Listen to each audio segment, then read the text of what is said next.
Kyrgyzstan से आपने graduation की, उसके बाद पाकिस्तान गए, तो वापस आने का क्या किस तरह प्लान बना? डॉक्टर अली रजा हंजला एक नेम बन चुका है, लोग चाहते हैं कि हम इस जैसा बने। सर जब आप मतलब स्टडी कर रहे थे तो आपके माइंड में तब भी था कि यूनिवर्सिटी बिल्ड करनी है, डॉक्टर और एज अ बिजनेसमैन क्या सीखा? तो सबसे बड़ा चैलेंज क्या था सामने जिसको फेस करना पड़ा, जिसने बहुत डिफिकल्टीज दी आपको? अच्छा, इतनी यूनिवर्सिटीज हैं, एक साथ किस तरह मैनेज करते हैं इनको?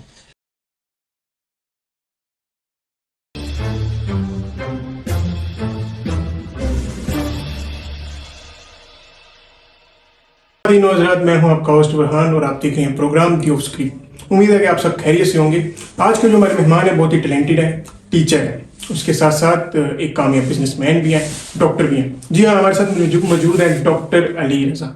सर कैसे हैं आप? जी भाई अल्हम्दुलिल्लाह। अच्छा सर, सबसे पहले आपका शुक्रिया, आपका टाइम बहुत कीमती है। हम अपने प्रोग्राम का आगाज़ करेंगे। अच्छा सर, आप ये बताइए कि आपने अपनी जो प्रोफेशनल लाइफ का आगाज़ कहाँ से किया? First of all, I'm thankful to you, all your team members, who give us a time and who came to हमें office. Thank you so much आपका, आपकी टीम का। जी आपका जो क्वेश्चन है कि मैंने अपनी प्रोफेशनल लाइफ का आगाज कब किया।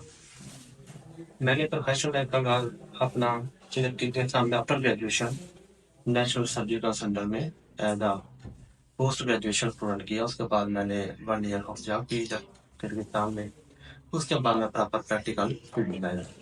ये जो डॉक्टरी की लाइफ है उसमें आप कह सकते हैं कि मैं 2015 में as a practitioner doctor Kyrgyzstan में रजिस्टर्ड था और एज अ डॉक्टर 1 ईयर मैंने काम किया नेशनल सर्जिकल हॉस्पिटल में, जिसको अभी नेम ही नहीं दिया मामा की हॉस्पिटल। अच्छा सर, किर्गिस्तान से आपने ग्रेजुएशन की, उसके बाद पाकिस्तान गए, तो वापस आने का क्या किस तरह प्लान बना? मैं किर्गिस्तान में आया था 2008 में। ठीक है। जब हम इधर ग्रेजुएट हो रहे थे तब इधर एजुकेशन का सिस्टम थोड़ा सा कह सकते हैं डिफिकल्ट था, या कह लें कि बहुत सारी चीज़ें ऐसी थी जिनको इम्प्रूव करने की बहुत ज़्यादा ज़रूरत थी उस टाइम में। लेकिन जब हम अपने एक फिल्टर में से गुजर रहे होते हैं, जिस वक्त हम ये बेस से लेके ग्राउंड लेवल से लेके हमने सारी चीज़ें टिल 5th ईयर की फिर वो अचीव की, उस वक्त मैं ये सारी चीज़ें नोट करता गया, मेरे माइंड में भी थी, मैं नोट भी करता गया। तो उस वक्त मेरी टीम के कुछ मेंबर थे जिनके साथ मैंने डिस्कस किया कि मैंने सोचा कि आया कि हम इस एजुकेशन सिस्टम को चेंज कर सकते हैं या नहीं कर सकते। पहला पॉइंट ये था। दूसरा पॉइंट ये था कि तब आप समझते हैं कि पंजाब में तकरीबन राउंड अबाउट या पूरे पाकिस्तान में 4,000 राउंड अबाउट सीट थी टोटल मेडिकल कॉलेज में। तो जो विलिंग स्टूडेंट थे, हर वो बच्चा जिसने प्री मेडिकल किया था उसकी हमेशा ख्वाहिश होती थी कि हम डॉक्टर बने। उस वक्त मैंने ये अपना एक समझिए कि टारगेट समझ लेती किया या टारगेट समझा या अपना टारगेट फिक्स किया। उस वक्त मैंने सोचा कि इस एजुकेशन की सिस्टम को हमने एक तो चेंज करना है, इसमें इम्प्रूवमेंट लानी है, और दूसरे नंबर पे जो हमारा गोल था वो ये था पूरी मेरी टीम का कि हमने हर वो बच्चा जो डॉक्टर बनना चाहता है हमने उसको एक इजी पाथवे देना है, उसका कैरियर सेव करने के लिए, उसका फ्यूचर सेव करने के लिए, उसकी और उसके पेरेंट्स की ख्वाहिश को पूरा करने के लिए। उस वक्त फिर मैंने सोचा कि हमें एक इंस्टीट्यूट बिल्ड करना चाहिए जिसमें हम लोगों को इजी अप्रोच दे सकें। उसके लिए हमारे पास 2 ऑप्शन थी। एक ऑप्शन थी हम पाकिस्तान में करते, दूसरी ऑप्शन ये थी हम इधर किर्गिस्तान में करते। पाकिस्तान, आपने क्वेश्चन किया कि पाकिस्तान गए फिर वापस आ गए। जब जाकर हमने पाकिस्तान का सिस्टम स्टडी किया तो बहुत ज़्यादा कॉम्प्लिकेशन थी उस चीज़ को समझने के लिए, उस चीज़ को अंडरस्टैंड करने के लिए बहुत ज़्यादा एक कॉम्प्लिकेशन थी, बहुत ज़्यादा। हमने क्या किया, उसके बाद फिर हम सारी टीम ने डिसाइड किया क्योंकि किर्गिस्तान का जो सिस्टम है उधर हम इम्प्रूवमेंट कर सकते हैं। हम इधर से स्टडी किया हमने, तो आया कि हम एक डिसीजन, हमारी जो समझ लें कोर कमेटी थी टीम की हमारी, उन्होंने बैठ के डिसाइड किया कि हम एक अपनी ऐसी यूनिवर्सिटी बिल्ड करेंगे जिसके मुताबिक हम इंटरनेशनल सिलेबस अचीव करें, इंटरनेशनल टीचर्स की अवेलेबिलिटी दें, इंटरनेशनल म्यार के मुताबिक हॉस्टल दें।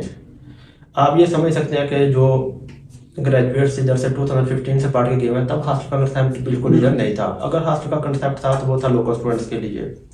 उसके लिए फिर हमने एक अपना ऐसा सिस्टम बिल्ड किया। उस सिस्टम में हमने पहले नेम डिसाइड किया कि हम अपने दायरे का नाम क्या रखेंगे। दायरे का नाम हमने जब सेलेक्ट किया, हमने पहले लोकल फैकल्टी से शुरू किया। हमने एक हाई स्कूल बिल्ड किया जिसमें 10th और 11th क्लास के बच्चे एजुकेशन करते थे, एजुकेशन अचीव करते थे, वो लोकल स्टूडेंट के लिए था। उसके बाद हमने मेडिकल कॉलेज बिल्ड किया, एविसिना बिली मेडिकल कॉलेज था। उसमें तकरीबन हमें बहुत ज़्यादा प्रोग्रेस मिली। उसमें ये समझ लें कि 2 से 3 साल में हमारे पास 1000 से लेकर 1500 तक स्टूडेंट आया। उसके बाद जो नेक्स्ट हमारा टारगेट था वो ये था कि उस इंस्टीट्यूट को हायर करके हमने हायर एजुकेशन लेके जाना है। उसके बाद फिर हमने अपने कॉलेज को मिनिस्ट्री ऑफ जस्टिस से, मिनिस्ट्री ऑफ एजुकेशन से एक स्टेटस लेके दिया जिसका स्टेटस था एविसिना इंटरनेशनल मेडिकल इंस्टीट्यूट। जब हमने अपना इंस्टीट्यूट का लेवल अचीव किया उसके बाद हमने नेक्स्ट अपना टारगेट अचीव किया कि इस इंस्टीट्यूट का यूनिवर्सिटी के लेवल पे हमने लेके जाना है। 2017, 18 और 19 में हमने फिर उस लेवल को अचीव किया यूनिवर्सिटी के लेवल पे। उसके बाद जब 19 में हमने अचीव किया यूनिवर्सिटी का लेवल तो अल्हम्दुलिल्लाह मार्केट में समझ लें या स्टूडेंट की सपोर्ट समझ लें, हमारी कंपनी ने बहुत ज़्यादा हार्डवर्क किया और हमने पूरी दुनिया की जो रजिस्ट्रेशन थी हमने वो 2019 में सारी अचीव कर दी थी।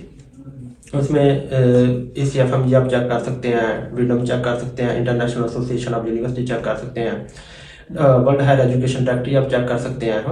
जो पाथवे 3 है ACFM का जो इंटरनेशनल क्रेडिटेशन अचीव की है वो हम लास्ट 2021 में अचीव की।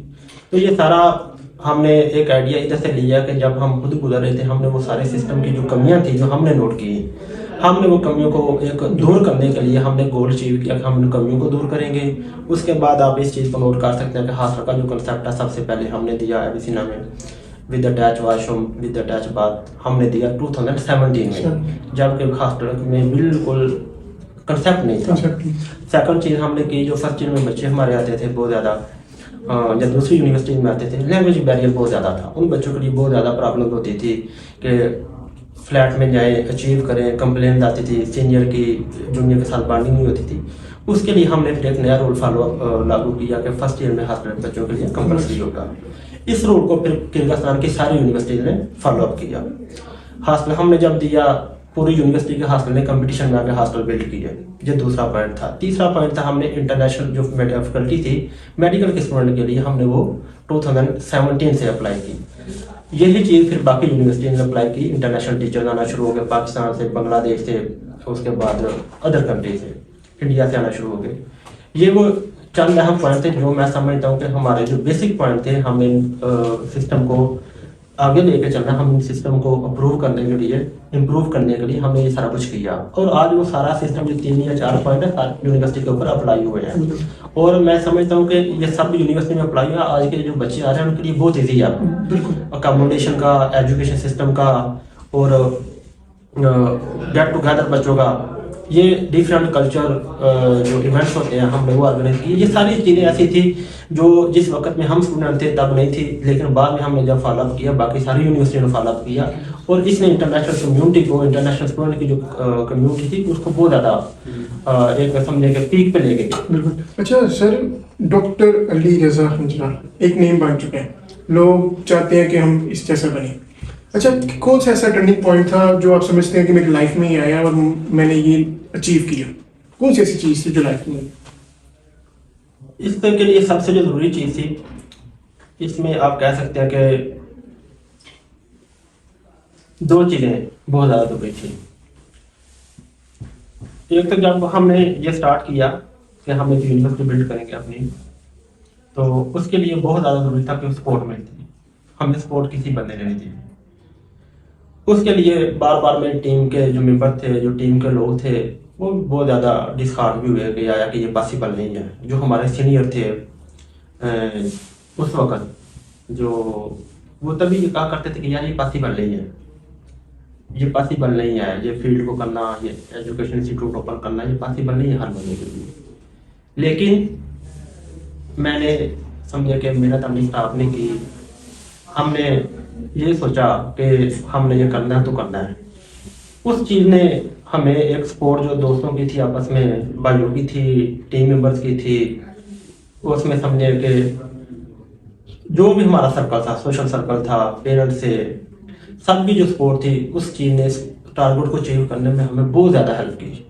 और जब हमने ये सारा अचीव कर दिया उसके बाद आप देख लें कि जब कोई भी फार्मर यूनिवर्सिटी अगर किर्गिस्तान में बिल्ड हुई है, सबसे पहले अविसिना बिल्ड हुई है, जो किसी फादर ने ओपन की है। जब हमने ये यूनिवर्सिटी ओपन की, उसके बाद फिर ये दोबारा ट्रेंड सेटल ये हो गया कि अगर एक यूनिवर्सिटी एक फादर ओपन कर सकता तो आया हम भी कर सकते हैं। उसके बाद आप देखेंगे कि 2019 के बाद जितनी भी प्राइवेट यूनिवर्सिटी ओपन हुई 2019 के बाद ओपन हुई, जब हमने ओपन की एडिशन ओपन हो चुकी है। एडमिशन ओपन हो चुकी थी। उसके बाद फिर लोगों को फॉलो अप मिला कि हाँ यार, ये पाथवे अगर डॉक्टर अली रजा कर सकता है तो हम भी ये कर सकते हैं। तो इस पाथवे पे फिर चल के लोगों ने किया, किसी ने लोकल पार्टनर के साथ किया, किसी ने इंडिपेंडेंट की, और इस चीज़ को एक समझिए कि देख के कंपटीशन में जब आते हैं फिर एक दूसरे के पीछे लग के हम सब ने इस मार्केट को बहुत ज़्यादा इम्प्रूव किया, एजुकेशन के सिस्टम को जब इम्प्रूव किया, जब टोटली फॉरेन इंडिपेंडेंट इंस्टीट्यूट बने, तो इस चीज़ में बहुत ज़्यादा एजुकेशन में बेहतरी है। अच्छा सर, जब आप मतलब स्टडी कर रहे थे तो आपके माइंड में तब भी था कि यूनिवर्सिटी बिल्ड करनी है, और उसके बाद ये कि कभी ये माइंड में आया कि अगर मैं मतलब यूनिवर्सिटी बिल्ड करता हूँ तो मैं इनमें दानों में कामयाब हो सकूंगा कि नहीं? जब हम स्टूडेंट लाइफ में थे ना, तो तब एक मोटिव था हमारा, जो ये मोटिव था कि हमने ग्रेजुएट होना है, हमने पाकिस्तान जाना है, हमने अपने लोगों की खिदमत करनी है। जो पहला मोटिव था हमारा वो ये था। जो फैमिली का मोटिव था वो भी ये था कि आपने ग्रेजुएट होना, ग्रेजुएट होकर आपने आगे एग्जाम देना, आपने लाइसेंस लेकर बात करना, अपने कैरियर की सेटिंग करनी है और कैरियर आपने स्टार्ट करना है। लेकिन जब हम इस सिस्टम में से गुजर रहे थे ना, तो मेरे ख्याल में मैं 4th ईयर में था, शायद 4th ईयर में था, तो हम हॉस्पिटल में क्लासेस लेने जाते होते थे। मुझे अभी भी याद है, हम ट्रोमाटोलॉजी वाले हॉस्पिटल में जब क्लासेस लेने जाते थे तो हम एक बेसमेंट में बिठा देते थे एक क्लासेस लेने में अपने, तो लेक ऑफ कम्युनिकेशन बहुत ज़्यादा कम था। तो उस वक्त हमने सोचा कि हमने ये जो सिस्टम में हामियाँ हैं, ये हामियाँ हमने दूर करके एक आइडियल इंस्टीट्यूट बनाना है इंटरनेशनल स्टूडेंट्स के लिए। तो उस वक्त आप ये कह सकते हैं कि स्टूडेंट लाइफ में मेरे माइंड में ये आ चुका था। और जो इनिशियल रजिस्ट्रेशन थी हमने अपने इंस्टीट्यूट की, वो हमने करवा थी 2015 में। इवन मैं 2015 में ग्रेजुएट नहीं हुआ था किर्गिस्तान से, 2015 में मैं अपने इंस्टीट्यूट की रजिस्ट्रेशन करवा चुका था। अच्छा सर, आपने मेडिकल के शुबे में भी कदम रखा, उसके बाद मीन्स ये तलीम की तरफ भी आए, तो आपको क्या लगता है कि दोनों में क्या फ़र्क है? देखें, दोनों में दो चीज़ें डिफरेंट है। जब मेडिकल में हमने कदम रखा तो हम एज स्टूडेंट थे। स्टूडेंट लाइफ जो होती है वो हमेशा लर्निंग का पीरियड होता है लाइफ का। तो वो हमारी एक लर्निंग स्टेज थी। लर्निंग स्टेज में आपके पास इनफ टाइम होता है, आपके पास दोस्तों के लिए टाइम होता है, आपके पास अपने सोशल सर्कल के लिए टाइम होता है। बड़ी चीज़ें ऐसी होती हैं जो आप कर सकते हैं स्टूडेंट लाइफ में। और साथ में जो स्टूडेंट लाइफ में जो मैं हर बच्चे को मशवरा दूंगा, एक चीज़ बड़ी होती है, आपके पास लर्न करने के लिए ना बहुत ज़्यादा इनफ टाइम होता है किसी भी चीज़ को लर्न करने के लिए। तब हमने लर्न किया स्टूडेंट लाइफ में। लेकिन जब हम अभी अपनी प्रोफेशनल लाइफ में आए हैं या मेडिकल में लाइफ में आए हैं, मेडिकल लाइफ में हम ट्रेंड सेटर बने।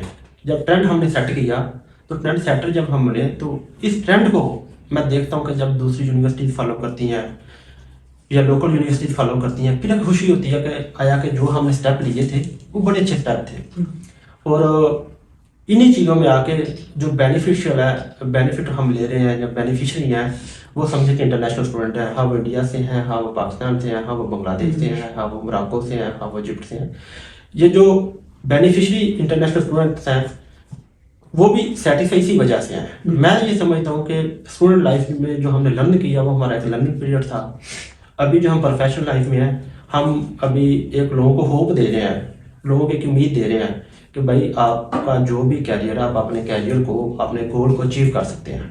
तो ये खुशी होती है कि हम एक लोगों की हेल्प भी कर रहे हैं, बच्चों के गोल भी अचीव हो रहे हैं, बच्चों के लिए हम आसानियाँ पैदा कर रहे हैं सिस्टम को हम डे बाई डे इम्प्रूव कर रहे हैं। और बच्चे अपना जो मेडिकल कैरियर जो उनके लिए बहुत ज़रूरी है, उस मेडिकल कैरियर के लिए बच्चे जो है विदाउट हेजिटेशन, जितना कि पहले डिफिकल्ट था उतना डिफिकल्ट नहीं। मेडिकल यूनिवर्सिटीज चला रहे हैं आप, तो इस वाले से क्वेश्चन है कि आलमी सतह के ऊपर जो है वो मेडिकल की जो मेयार है उसके अंदर कोई बेहतरी की ज़रूरत है आपके मुताबिक? देखिए, इसमें एक चीज़ है, मैं आपको बता देता हूँ, मेरा जो पर्सनल ओपिनियन है। हर कंट्री में एक अपना फिल्टर है। देखें, जिस तरह पाकिस्तान में BMDC है, Pakistan medical and dental council है, इंडिया में NMC है, नेशनल मेडिकल काउंसिल है, बांग्लादेश में BMDC है, बांग्लादेश मेडिकल डेंटल काउंसिल है। इसमें मेरा पर्सनल जो पॉइंट है वो ये है कि जितनी भी ये काउंसिल है मेडिकल की डिफरेंट है, इनका जो बेसिक फिल्टर है वो है जी WFM होना चाहिए। WFME हर कंट्री में इनका अपना रिप्रेजेंटेटिव है। जब ये सारी काउंसिल जो है WFME की पॉलिसी को अडॉप्ट करती हैं कि भाई जो भी यूनिवर्सिटी WFME से क्रेडिट है, ACFME से लिस्टेड है, उसका हम एग्जाम ले सकते हैं, वो बच्चे एग्जाम दे सकते हैं। अगर WFME को सारे एक्सेप्ट करते हैं, उधर मेरा एक ये पॉइंट है, सेम इसी तरह जिस तरह WFME एक ऑर्गेनाइजेशन है पूरी दुनिया के लिए एक्रेडिटेशन की, सेम इसी तरह एक इंटरनेशनल क्राइटेरिया, एक फिल्टर होना चाहिए बच्चों के लिए। वो एक बच्चा एग्जाम दे, बच्चे को पास वही लाइसेंस होना चाहिए जिस तरह यूनिवर्सिटी के पास WFME का लाइसेंस है या सर्टिफिकेट है, वही लाइसेंस होना चाहिए। बच्चे का दिल करे वो जाकर दुबई में जॉब करे, बच्चे का दिल करे वो पाकिस्तान में जॉब करे, बच्चे का दिल करे वो जाकर बांग्लादेश में जाकर जॉब करे। ये एक यूनिवर्सल फिल्टर होना चाहिए सबके लिए, मैं समझता हूँ। जो सेकंड चीज़ है वो ये है कि आपको पता जो भी इंटरनेशनल एग्जाम्स हैं उनकी फीसें बहुत ज़्यादा हाई है। बच्चों को एक तो टाइम की सेविंग होगी, दूसरे नंबर पे फिनेंशियल सेविंग बच्चों की होगी, तीसरे नंबर पे बच्चों के पास ये नहीं होगा कि फॉर एग्जाम्पल या फलां कंट्री में हम जाएंगे हमारी डिग्री एक्सेप्टेबल नहीं है, फलां कंट्री में हमारी यूनिवर्सिटी लिस्ट में नहीं है। तो जब एक यूनिवर्सल पाथवे होगा, यूनिवर्सल पाथवे में ये है कि वो ही एग्जाम बच्चे जाके दें, बच्चों के पास एक लाइसेंस हो, जिस तरह WFME का लाइसेंस है अदारों के पास, इस तरह बच्चों के पास एक लाइसेंस हो, बच्चे का जो दिल करे जाकर वो उधर जॉब करे। लेकिन उधर एक फैक्टर आता है, फिर कुछ आपको पता है ट्रॉपिकल डिजीज होती हैं जो पाकिस्तान में है, इंडिया में नहीं है, या इंडिया में है दूसरे कंट्री में नहीं है, या बांग्लादेश में है, किर्गिस्तान में नहीं है। उनके लिए मैं समझता हूँ कि एक प्रैक्टिकल स्किल का या एक फॉर्मल सा टेस्ट होना चाहिए जो रिलेट नहीं कर रही दूसरे कंट्री से। ठीक है, कुछ डिजीज ऐसी हैं जो सिर्फ पाकिस्तान में पाई जाएंगी, कुछ डिजीज जो सिर्फ समझिए कि यूरोप में पाई जाएंगी, दूसरे कंट्री में नहीं पाई जाएंगी। उनके लिए मैं समझता हूँ कि एक फॉर्मेलिटी के तौर पे एक टेस्ट होना चाहिए जो ट्रॉपिकल डिजीज है। वैसे जो मेरा पॉइंट है, एक्रेडिटेशन स्टैंडर्ड जो है वो यूनिवर्सल होने चाहिए, एग्जाम यूनिवर्सल होना चाहिए, सिंगल फिल्टर होना चाहिए हर कंट्री के लिए, हर बच्चे के लिए। जिस तरह WHO के रूल को सारे फॉलोअप करते हैं, हाँ वो ऑर्गेनाइजेशन WHO के अंडर हो या ACFME के अंडर हो या WFME के अंडर हो। ये चीज़ें मेरा पर्सनल पॉइंट ये है कि हर स्टूडेंट के लिए एक यूनिवर्सल पाथ होना चाहिए, यूनिवर्सल फिल्टर होना चाहिए। इंस्टेड ऑफ के वो कौन से सिटी का है, इंस्टेड ऑफ कौन से कंट्री का है, इंस्टेड ऑफ के वो कौन से एरिया से है। अच्छा सर, एज अ डॉक्टर और एज अ बिजनेसमैन क्या सीखा? मैंने एक चीज़ जिंदगी में ये सीखी, कोई भी काम आपने करना है, हाँ वो डॉक्टरी है, हाँ वो बिजनेस है, आपके पास 3 चीज़ें होना बड़ी ज़रूरी है। एक लॉयल्टी अपने प्रोफेशन के साथ, हाँ वो आपका प्रोफेशन बिजनेस है, बिजनेस के साथ लाइन हो, आपका प्रोफेशन है, प्रोफेशन डॉक्टर है, डॉक्टरी अपने प्रोफेशन के साथ आप लाइन हो। फर्स्ट है लॉयल्टी। सेकंड चीज़ जो मेरे नज़दीक है वो है हार्ड वर्किंग। जब लॉयल आप हो अपने प्रोफेशन के साथ और मेहनत करें, उस दोनों चीज़ों के मिलाप से जो चीज़ आप अचीव करेंगे वो होगी सक्सेस। बिल्कुल ठीक है, तो सक्सेस के लिए जो पहली 2 सीढ़ियाँ मेरे लिए हैं वो है कि लॉयल्टी हो, दूसरे नंबर पे आप हार्ड वर्क हो, सक्सेस आपको मिलेगी इंशाल्लाह। और जब सक्सेस आपको मिलेगी, उसके बाद उस सक्सेस को अचीव करने के लिए या उस सक्सेस को स्टेबल करने के लिए आपके लिए जो सबसे जरूरी चीज़ है वो है कि मेंटेन द ट्रस्ट आपने मेंटेन रखना है। जब आप ट्रस्ट मेंटेन करेंगे, लॉयल होंगे, हार्ड वर्क होंगे, आपको कोई भी चीज़, मैं नहीं समझता कि आप कोई चीज़ दुनिया में ऐसी हो आप अचीव ना कर सके। बिल्कुल, ये तो बिल्कुल आपने बहुत अच्छी बात की है। अच्छा सर, मतलब जब आप किर्गिस्तान में सोचा कि मेडिकल यूनिवर्सिटीज़ के काम का फैसला किया आपने, तो सबसे बड़ा चैलेंज क्या था सामने जिसको फेस करना पड़ा, जिसने बहुत डिफिकल्टीज दी आपको? जो स्टार्ट में हमने किया, तो चूँकि तब हम पाकिस्तानी सिटीजन थे, तो जो सबसे ज़्यादा जो मैंने फेस किया वो ये था कि किर्गिस्तान में ये प्रैक्टिकल बिल्कुल नहीं था। हम जब रजिस्ट्रेशन के लिए जाते थे तो मिनिस्ट्री ऑफ जस्टिस में फॉरनर के लिए बिल्कुल वो रूल थे, रजिस्ट्रेशन के लिए लोकल के लिए बिल्कुल वो रूल थे। ठीक है, उसके बाद एजुकेशन इंस्टीट्यूशन फॉरनर ने अडॉप्ट करना है, उसके लिए बिल्कुल कुछ और स्टैंडर्ड थे, लोकल के लिए बिल्कुल और स्टैंडर्ड थे। तो ये चीज़ें थी जो मैंने तब फेस की कि इन स्टैंडर्ड को सीखने के लिए, इन स्टैंडर्ड को अंडरस्टैंड करने के लिए। तो लेकिन जब मैंने यूनिवर्सिटी ओपन की तो मुझे खुशी है कि मैंने अपने पाकिस्तानी पासपोर्ट पे की, और मेरा पाकिस्तानी ही पासपोर्ट था, पाकिस्तानी आईडी कार्ड था। मैंने सारा बिजनेस जो है वो पाकिस्तानी पासपोर्ट से ही स्टार्ट किया। तो ये स्टैंडर्ड सीखने में आप समझ सकते हैं कि स्टार्ट में जो डिफरेंस था स्टैंडर्ड का फार्मर के लिए और लोकल के लिए, इनको मैंने बहुत ज़्यादा डिफिकल्टी फील की थी उस वक्त।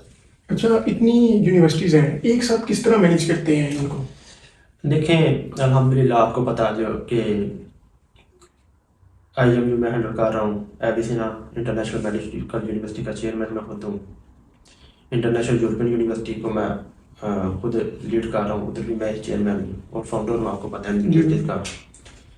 अल-तमीमी यूनिवर्सिटी है जिसके बहुत सारे मैटर्स मैं लुक आफ्टर करता हूँ।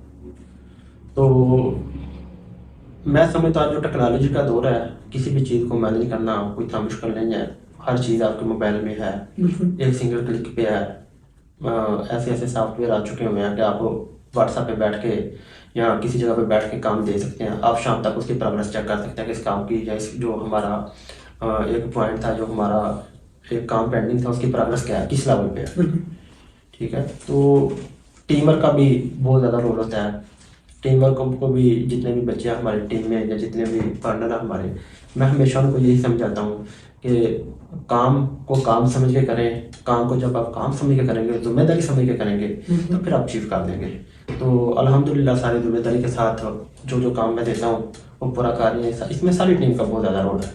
अच्छा, मीन्स आप चेयरमैन भी हैं, एक लीडर ही होते हैं, तो एक आपके मुताबिक कामयाब लीडर बनने के लिए क्या खसूसियात होनी चाहिए एक इंसान के अंदर? कामयाब लीडर बनने के लिए मैं समझता हूँ पहले आपको ये सिलेक्ट करना पड़ेगा कि लीडर आप किस चीज़ में बनना चाह रहे हैं। प्रोफेशन में लीडर बनना चाह रहे हैं, अपने बिजनेस में लीडर बनना चाह रहे हैं, पॉलिटिक्स में लीडर बनना चाह रहे हैं। किसी भी चीज़ में जब आप चाहते हैं कि आप लीड करें, आपको कुछ ना कुछ अनोखा करना पड़ेगा।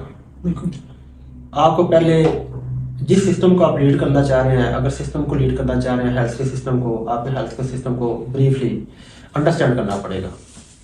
और फिर आपको ये सिलेक्ट करना पड़ेगा कि आप किस एरिया में करना चाह रहे हैं। ठीक है, आपको पता है हेल्थ इशूज जो है हर एरिया के डिफरेंट है। जो एशिया में है वो यूरोप में नहीं है, जो यूरोप है वो अफ्रीका में नहीं है। वो आपको पहले रीजनल एक्टिविटी अडॉप्ट करनी पड़ेगी कि कौन से रीजन में आप लीडर बनना चाह रहे हैं, कौन से प्रोफेशन में लीडर बनना चाह रहे हैं। ठीक है, पहले आप रीजन जब सिलेक्ट कर लेंगे, उसके बाद प्रोफेशन सिलेक्ट करेंगे, उसके बाद जैसा कि मैंने आपको बता दिया कि रीजन, उसके बाद एरिया और प्रोफेशन सिलेक्ट करेंगे। प्रोफेशन के लिए फिर वही दो चीज़ें मैं आपको दोबारा कहूँगा, loyal, hard working, success and trust. ये बहुत अच्छी आपने चीज़ बताई। अच्छा सर, आपने जो अपनी क़यादत के अंदर आपने एक एबिसिना यूनिवर्सिटी बनाई, उसका अल्हम्दुलिल्लाह एक नाम है पूरे किर्गिस्तान के अंदर, टॉप 10 यूनिवर्सिटीज़ में आ चुकी है इस टाइम को। और तो आपने कौन से समझते हैं ऐसे इकदाम उठाए जो इसको मतलब टॉप 10 में लेकर? देखें लास्ट टाइम जब नेशनल रेटिंग हुई थी मिनिस्ट्री ऑफ एजुकेशन की, तो मैंने ये डिसाइड किया कि हम ये जो रेटिंग हो रही है मिनिस्ट्री ऑफ एजुकेशन की, हम उसमें हिस्सा लेंगे। लेकिन उधर एक बड़ी कॉम्प्लिकेशन थी, क्योंकि हमारी यूनिवर्सिटी आपको पता है 2017-18 में रजिस्टर हुई थी। तो उसके लिए फिर एक बड़ा जो पॉइंट मेरे माइंड में था कि हम जब इस नेशनल रेटिंग में हिस्सा लेंगे, तो यूनिवर्सिटी ऐसी भी हैं जो 100 साल से काम कर रही हैं, 18 ईयर से काम कर रही हैं, या 80 साल से काम कर रही हैं। तो मेरे माइंड में ये क्वेश्चन था कि ऑफ कोर्स उन यूनिवर्सिटी की सक्सेस आगे बहुत ज़्यादा है, हम ऑटोमेटिकली उसके बहुत लास्ट पे आ जाएंगे। फॉर एग्जाम्पल अगर 35 या 40 यूनिवर्सिटीज़ के लिए हम काम कर रही हैं, समझे कि पिछले 50 साल से, और एक यूनिवर्सिटी जो पिछले 6 या 7 साल से काम कर रही है या 8 साल से काम कर रही है, उसके लिए कम्पीट करना उन 80 साल यूनिवर्सिटी से पॉसिबल नहीं था। तो उधर मुझे डाउट था कि कहीं ये ना हो कि हमारा 40, 50 या 50+ नंबर हम आ जाए। पहला मेरे लिए पॉइंट ये था। लेकिन उसके लिए मैंने डिसाइड किया नहीं, हम फाइट करेंगे, हम हिस्सा लेंगे, नेशनल रेटिंग में भी हिस्सा लेंगे। हमने नेशनल रेटिंग में हिस्सा लिया और हमने बड़े अच्छे, मैं समझता हूँ कि पूरे किर्गिस्तान में इस वक्त 85 यूनिवर्सिटीज़ हैं। अगर हमने टॉप 10 में हिस्सा अपना नेम लिया या हमने एक पोजीशन ली है, तो मैं समझता हूँ कि ये एडमिनिस्ट्रेशन का बड़ा रोल है। हमारी ये शो कर रहा है कि हम किस लेवल पे जाकर मेहनत कर रहे हैं बिल्कुल। और किस लेवल पे हम फैसिलिटेट कर रहे हैं बच्चों को कर रहे हैं, या किस लेवल पे हम फैसिलिटेट अपने स्टाफ को कर रहे हैं। पहला जो पॉइंट था वो ये था मेरे लिए। दूसरा जो पॉइंट था मेरे लिए, एक रेटिंग थी ओवरऑल की हिंदुस्तान, दूसरी रेटिंग थी दूसरी कैटेगरी के मेडिकल यूनिवर्सिटियों की कैटेगरी। ठीक है, हमारे लिए जो चूँकि एक यूनिवर्सिटी में अगर 5 फैकल्टीज थी तो उनके लिए रेटिंग में आना इतना इजी नहीं था। ठीक है, इजी इस वजह से नहीं था क्योंकि उनके पास मेडिकल फैकल्टी नहीं थी। हाँ, उनके लिए दूसरी फैकल्टी के लिए टॉप पे आना बहुत इजी था। फिर हमने ये सजेशन दी, जो मैंने अब लेटर लिखा, मैंने ये सजेशन दी कि आप इस तरह करें, 2 चीज़ों में डिवाइड करें। मेडिकल यूनिवर्सिटीज़ की रेटिंग बिल्कुल अलग करें, जो दूसरी हैं ह्यूमैनिटेरियन सब्जेक्ट वाली यूनिवर्सिटी है उनकी सेपरेट रेटिंग करें। और उन्होंने सैडियो कम्युनिटी वालों ने बहुत ज़्यादा अच्छा एक्सेप्ट किया। उन्होंने फिर 2 कैटेगरी बनाई, मेडिकल यूनिवर्सिटी की बिल्कुल अलग कैटेगरी बनाई थी और दूसरी यूनिवर्सिटी की बिल्कुल अलग कैटेगरी बनाई थी।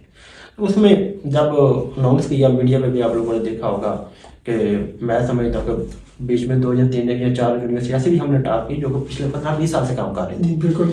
तो अल्हम्दुलिल्लाह अभी जो हमारा नेक्स्ट टारगेट है, हम क्यूएस रेटिंग में जा रहे हैं। क्यूएस रेटिंग में हमने अप्लाई किया हुआ है, जून में हम क्यूएस रेटिंग में हमारा टाइम है क्यूएस रेटिंग का। तो उम्मीद है कि भी हम इंशाल्लाह एशिया में नहीं बल्कि क्यूएस रेटिंग आपको पता है कि सबसे बड़ा अदारों की एक रैंकिंग का बहुत बड़ा फिल्टर है पूरी दुनिया के लिए। तो उसमें भी हमने अप्लाई किया और मुझे उम्मीद है कि जून में हमारा ये क्यूएस रेटिंग में हम अप्लाई कर चुके हैं। तो जून में अगर कमीशन हो जाता है तो अगस्त तक या सितंबर तक हम क्यूएस रेटिंग में भी इंशाल्लाह, मुझे जो उम्मीद है कि अच्छे नंबर पे हम आएंगे इंशाल्लाह। अच्छा सर, मतलब मुख्तलिफ जो स्टूडेंट्स हैं इधर स्टडी भी कर रहे हैं, उनका भी कोई ना कोई विजन होगा, तो आप उनको कोई मैसेज हमारे चैनल के रेफरेंस से देना चाहें? मैं सब स्टूडेंट को, जो हमारे आपको पता है अभी 15 से 20 कंट्री से स्टूडेंट पढ़ रहे हैं, मैं सबको एक सिंपल मैसेज ये दूंगा कि आपके पेरेंट्स ने, आपकी फैमिली ने, आपके बहनों भाइयों ने आपके ऊपर समझे कि एक सरमाया अपना इन्वेस्ट किया है या इन्वेस्ट कर रहे हैं। कभी भी अपनी फैमिली का सरमाया ज़ाया ना होने दें, कभी भी अपनी फैमिली का एतबार ख़राब ना होने दें। आपका जो एक मेन मकसद है और एक मेन गोल है, मेन टारगेट है, वो है study study study and study. बिल्कुल। सबसे ज़रूरी बच्चों के लिए ये है, जब आप स्टडी करेंगे, अच्छे डॉक्टर बन जाएंगे, तो आप अपने इलाके में, अपने एरिया में, अपने कंट्री में इंशाल्लाह अच्छा एक लेवल अचीव करेंगे। तो सबके लिए यही ख्वाहिश है कि कभी भी अपनी फैमिली की तवक्कुआत को, अपने बहनों भाइयों की तवक्कुआत को, अपनी उम्मीदों को, अपने बहनों भाइयों की उम्मीदों को, फैमिली की उम्मीदों को कभी भी ना तोड़िएगा। वो बड़ी उम्मीदें आपसे लेके बैठे हुए हैं और बड़ी उम्मीद के साथ उन्होंने भेजा कि हमारा भाई, हमारी बहन, हमारे बेटा या बेटी डॉक्टर बने। तो ये डॉक्टर बन के उनका हाथ आप अच्छे तरीके से पूरा करें, अच्छी एजुकेशन लें। सबके लिए मेरा ये मैसेज है। और मेहनत से, लगन से करें, और इंशाल्लाह जब आप मेहनत लगन से आप स्टडी करेंगे, कामयाबी इंशाल्लाह आपको मिलेगी। Thank you so much sir आपका टाइम देने के लिए। ख़वातीन हज़रात, हमारे साथ मौजूद थे doctor Ali Raza हंजरा। Next episode तक के लिए इजाज़त दीजिए, देखते रहिए द ऑफ स्क्रिप्ट।